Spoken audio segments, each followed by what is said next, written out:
Hey everyone, thank you for joining me. Welcome back to another episode of Wealth Tips with Dr. Mark. I've been talking for quite a while now about tips for startups, and I'm going to keep on doing that. I've only got 20 of these so far, so I'm sure I have another 200 left to talk about. We could talk about this forever. And it's one of my most favorite things to talk about because for me, entrepreneurs and entrepreneurship are the cornerstone of our country.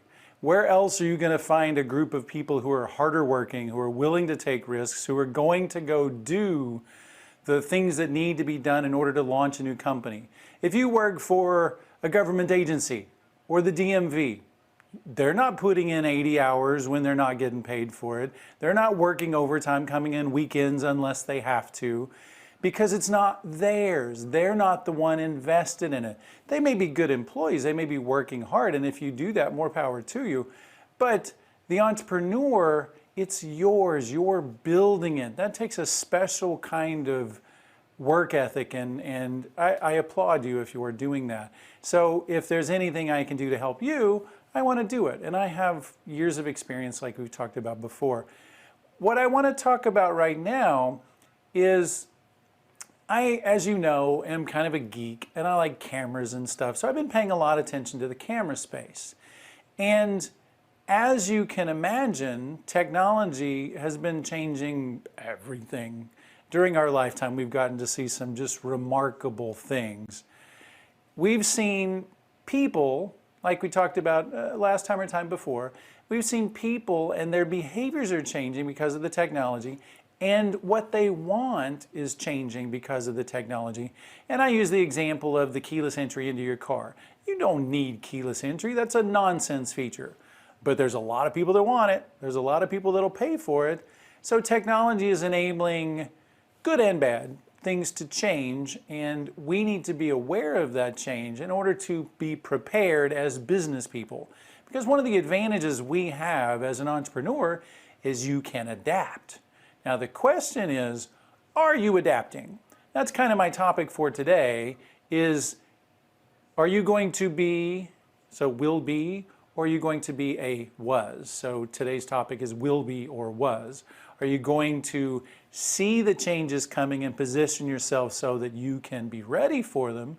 Or are you going to be unprepared and be blindsided by it?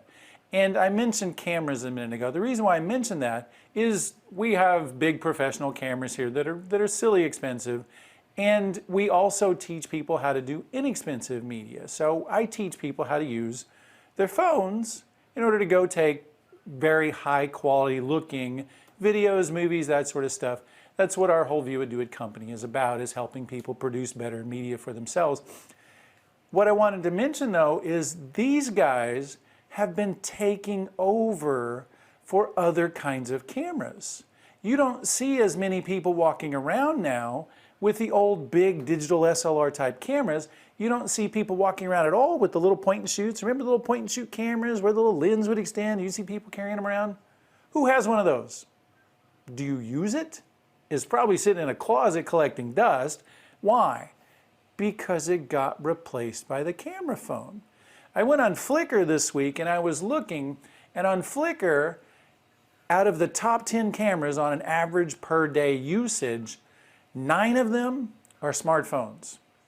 Turns out they're all Apple iPhones, which is a little bit weird, but they're all smartphones. Out of the top 20, it's 11 out of the top 20. The DSLRs still are there. There are people who value quality, like me. I like a high quality image, and technology cannot fix some of the limitations of these guys.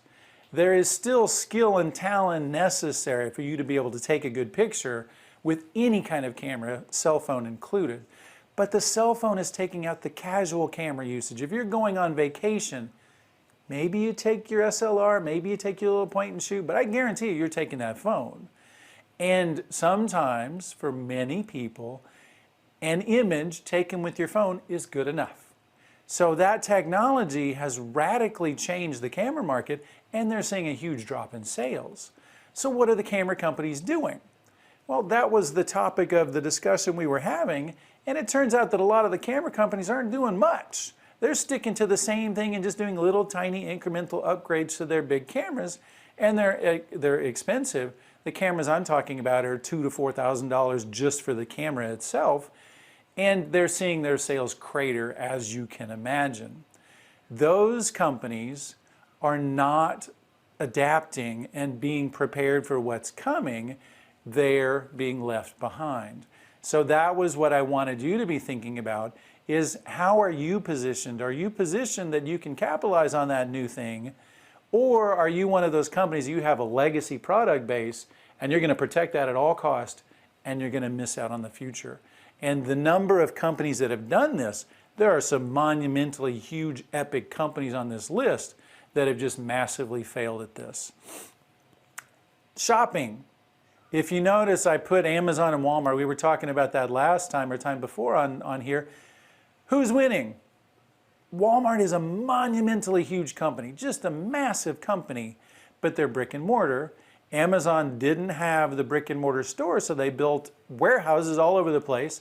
And for most people, that stuff showing up 2 days later for you, or now with Amazon, they're even trying to do same-day delivery on a lot of stuff.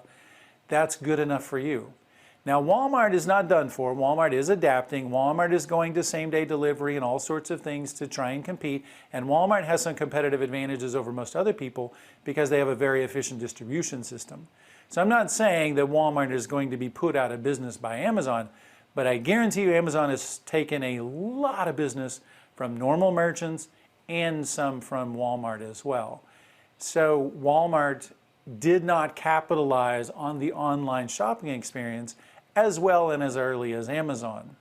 And to be completely honest, I've been talking about Amazon since they began, and in the early years, I was very concerned that Amazon was going to go out of business. I was teaching the executive MBA program at a private university, and we used them as case studies for how not to run your company.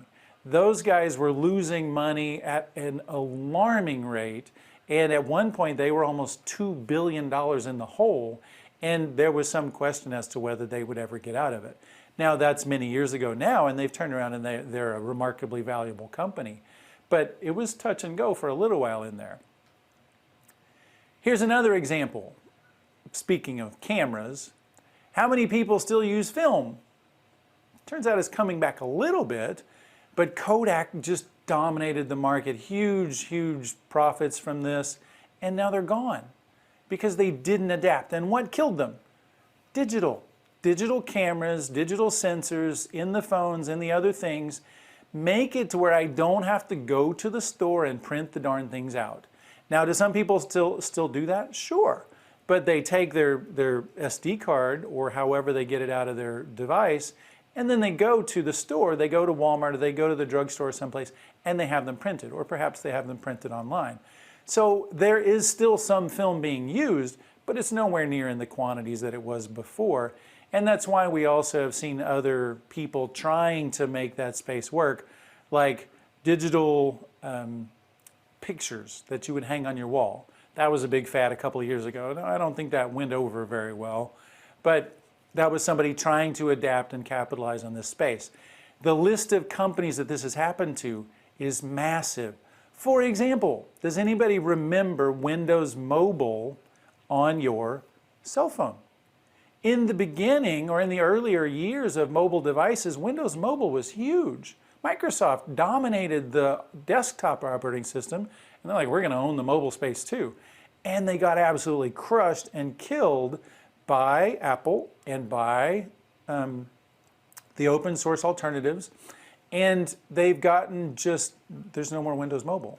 As a brand, that whole thing is just gone. And they dominated the space. So they went from first to gone. In the PC space, IBM dominated the PC space and didn't adapt to changes, and they're a bit player now. The list of companies where this has happened is just massive. It's also very, very, very instructive reading for you to go read about this kind of stuff because it helps you see it. Now, when you look back, you're like, oh. But at the time, they didn't get it. Or they were trying to protect their existing infrastructure. Now, back to my cameras again. I didn't forget. But the camera companies, particularly Canon as a camera company, makes big expensive cinema cameras And then they make SLR type cameras too. And what Canon is really bad about doing is they won't put a feature in their smaller cameras if it's going to infringe upon a feature in one of their better cameras. So they have cinema cameras like the C100, C200, C300, like that. And those are pretty expensive cameras. C200, $6,500, 7,000, something like that. Well, they also make SLR type cameras that can shoot photos and video, and many people would like to take good quality video with their SLR type camera or mirrorless camera. For example, the Panasonic GH5 does great video, came out 2 years ago, does great pictures too. They didn't worry about killing off of their cinema line. They put great features in that body, even though it was only a $2,000 camera, and their cinema cameras were $6,000 or $7,000 and up. They go way up from there. Canon's not doing that, and Canon is seeing their market share plummet as a result. Sony in the mirrorless space is just killing them. Canon is not. So you have these companies with their legacy infrastructure, their legacy products, and they try and protect them, and sometimes that actually causes them to fall so far out of relevance that they crash and burn. They're gone. So be thinking about, where are you in this space, and are you at risk of doing something like that? Are you positioned where you can be successful in the future? Are you on one of those uptrends? Are you on one of those downtrends? It helps to know now, because you might be able to position yourself differently. Now, this is going to be really small and difficult to read, and I know that on purpose. I don't want you to read everything on the screen, which is why I did it like this. But I want you to think about your position in terms of two things. So in terms of along this axis, wrong hand, along this axis, what knowledge do you have about your customer? Do you have partial knowledge about your customer, or do you have complete knowledge about your customer? This impacts the type of business that you have and the way that you'll market your products. If you have somebody down here in the lower space where you have very little knowledge about the company, about the customer, you have very little knowledge about the customer, then you're a supplier. If you're a supplier, how are you going to compete? You compete on price. This is something like an insurance agent being sold by a broker. You're not very special. You're not going to be able to differentiate yourself very well in terms of the products, because other people can sell those same products. So you've got to work at this at a different angle. You've got to establish your brand yourself, and then from that, that's where you add value. Maybe you're better at customer service or something like that. So you pitch those things, and that's how. But this is a problematic space for you to be in. Well, what about up here? What about if you have total control and total knowledge about what the customer is, what they want? Well, now you're in a much better position, because you can tailor advertising, products, marketing mix, all that sort of stuff. You can tailor it to your customers because you know more about them.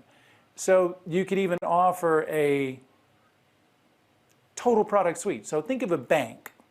That bank can offer you all sorts of products. They can offer you a loan for your car. They can offer you checking. They can offer you investment products. They can offer you all sorts of things because they know a lot about you. That is different marketing in terms of how they're going to do that. Now the next one here, we have little information about them, but we have a lot of products. So this is in terms of the ecosystem. And then up at the top, we know a lot about them, and we offer a lot of products.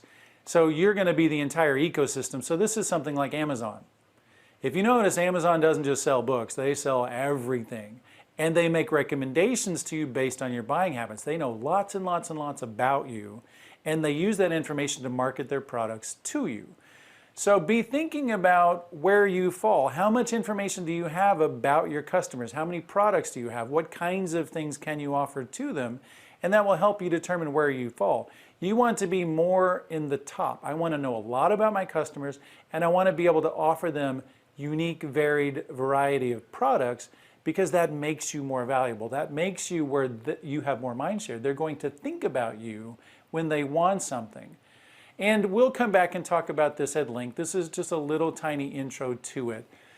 And anything else that you want to talk about as well. If you have a question or you have a particular area where you want me to talk about, please let me know. I'm happy to talk about anything. That's one thing I can do, is ramble on and on about business for a long time. So I want you to do your homework and figure out what kind of business are you? Are you in a market that's changing? Is there any new developments that are coming? And can you take advantage of them before it's too late? Don't look back like most people do and go, well, I saw that coming. I should have done something about it. Get off your couch and go do something about it. Try and innovate. Try and position yourself to where you can capitalize on that. If you see an opportunity, go grab it and try. You may be too early. I've done that a time or two. I've actually introduced products that were a few years early, tried and didn't work very well. And then a couple of years later, somebody does the same thing as making a killing, and I was like, holy crap. Well, you can be too early, but that's also part of your strategy. That's something that you should be aware of and plan and work on it. So to recap, the customers are changing, the markets are changing, technology is changing, everything is changing. Are you changing? Are you going to be in a position where you can capitalize on this? And can you scale? I want you to have a business where you can go on vacation when you want to and your business doesn't collapse. Because remember, if you have to be there all the time, you have a job, you're just working for yourself, or you're working in a small company. You don't have a business. I want you to set yourself up where you can scale and scale successfully. That's the only way that you're ever truly going to get ahead, is if you have a business that scales. You might have a comfortable living if you've got a little Me Too product where everybody else has it too, but I don't want that for you. I want unlimited success. That's what I want to see. I want to help you get to a point where you look back and go, wow, I am so blessed. I am so happy with how things turned out.